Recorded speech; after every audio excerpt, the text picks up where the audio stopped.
Just over my shoulder there is the island of Steepholm, but unfortunately the weather's not as clear as I hoped and you probably can't see it. Well, an island is dry land, so it's not the water, but actually an island is only an island in the context of water if it's surrounded by water. That's what makes it an island. And faith is only faith in a context of doubt. You only put your faith in someone or something when there's the possibility of doubting. If there's no possibility of doubting, then there is no faith. And understanding the relationship between faith and doubt, even just a little bit, can be really helpful to us, particularly as we talk with other people about our own faith and as we may meet our own doubt. And you may have noticed that in Genesis chapter 3, the way the snake tempts Eve is very cunning because it shifts her from a place of confident loyalty in God to a place of doubt in the loyalty of God and the dependability of God. So, faith and doubt. And we're going to use an exploration of Isaiah chapter 40 to help us think a little bit about that need for us to be centered and to be loyal in a confident faith. Isaiah chapter 40 begins what's often called the second book of Isaiah. And its setting is somewhat like the setting we had last time when we explored with the help of the prophet Zechariah. Well, Isaiah 40 is just a little bit earlier, and whereas Zechariah was speaking to a regathering and a rebuilding of the ancient land of Israel, then Isaiah 40 is speaking a few years before that to people who are exiled from their home country and living in Babylon. There, doubt is taking hold of them. They have begun to wonder if God cares. They've begun to think that, well, if God cares, then he's not doing what we need him to do, and therefore God must be too weak and must be overwhelmed by other forces. Either God isn't strong enough or God isn't paying attention. One of those two must be true. And in that context, they were much inclined to be tempted, shall we say, to put their trust in idols, which greatly frustrates Isaiah, who says, this is ridiculous. How can you put a trust and a loyalty that belongs to your creator into a piece of wood shaped that you've created yourself? How can you possibly imagine that that's something to which you owe loyalty and to which you can bring trust for help in your time of need? He says to them later in the chapter, don't you know? Haven't you heard? Has it not been told you since the beginning? He sits enthroned above the circle of the earth, and its peoples are like grasshoppers. He stretches out the heavens like a canopy, spreading them out like a tent to live in. He brings princes to naught, the rulers of this world to nothing. No sooner are they planted, no sooner are they sown, no sooner do they take root in the ground than he blows on them, and they wither, and a whirlwind sweeps them away like chaff. To whom will you compare me, says the Holy One? Lift your eyes to the heavens. Who created all these? He who leads out the starry host one by one and calls them each by name. Because of his great strength and mighty power, not one of them is missing. Why do you say, O Jacob, and complain, O Israel, my way is hidden from the Lord. My cause is disregarded by my God. Don't you know? Haven't you heard? The Lord is the everlasting God, creator of the ends of the earth. He does not grow tired or weary, and his understanding no one can fathom. He gives strength to the weary and increases the power of the weak. Even youths grow weary, and the young stumble and fall. But those who trust in the Lord will increase their strength. They will soar on wings like eagles. They will run and not grow weary. They will walk and not be faint. If we find the world confusing, it's very easy to lose our centering.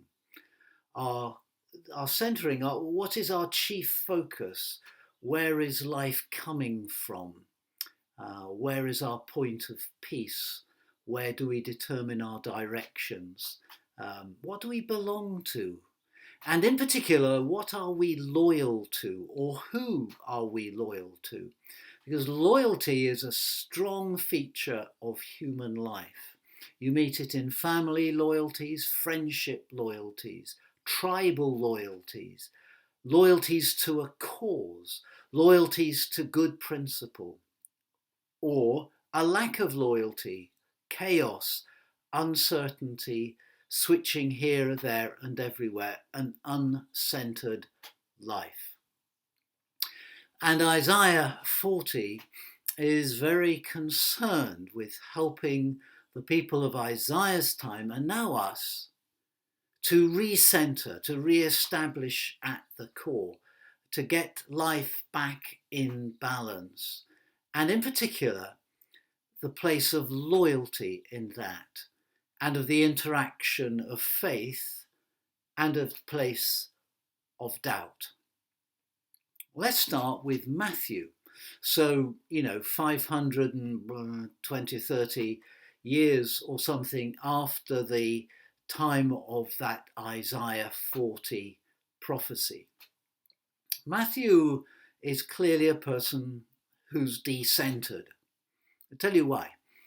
Matthew's job is a tax collector. Now, in Israel at the time of Jesus, that meant that his job was to oppress his own people financially, to drain the local economy to the best of his ability and to use quite unpleasant methods to do it, and so finance the foreign occupation by the colonial powers that were preventing their country from functioning with independence, dignity, freedom, and frankly, a decent economy for its people.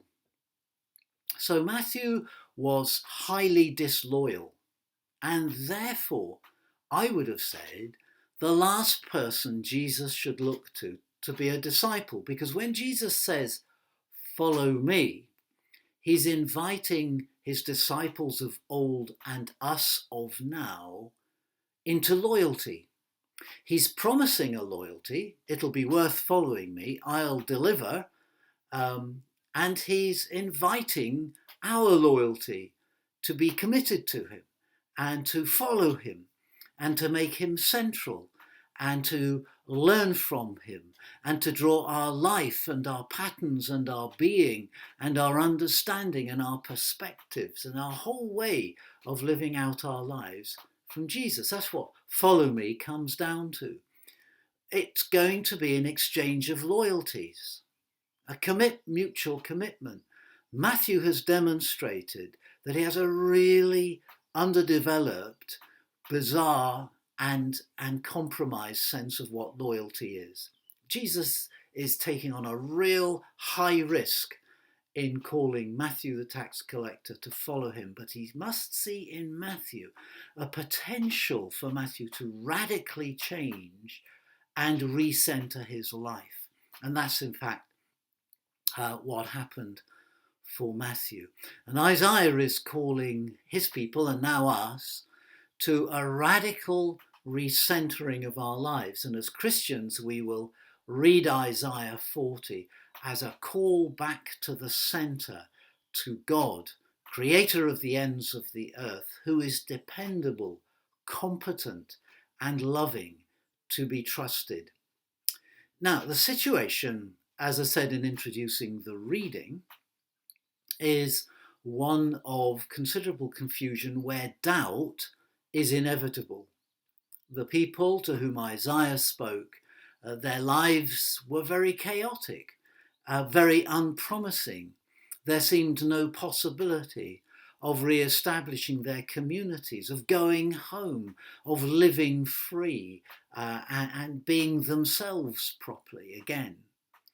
And Isaiah's commission, or at least from Isaiah 40 onwards, the commission is clear, is to comfort God's people with an assertion that God is being loyal to them. It's wrong to interpret the confusion in the world, the lack of human good, the things which are going wrong, as meaning that God has lost interest in them. The God of ancient times has not grown weary, or that the gods that the people are now meeting in this culture which is foreign to them, the stars in the sky, they're not your gods. They are the sheep over which God is a shepherd. He's their creator.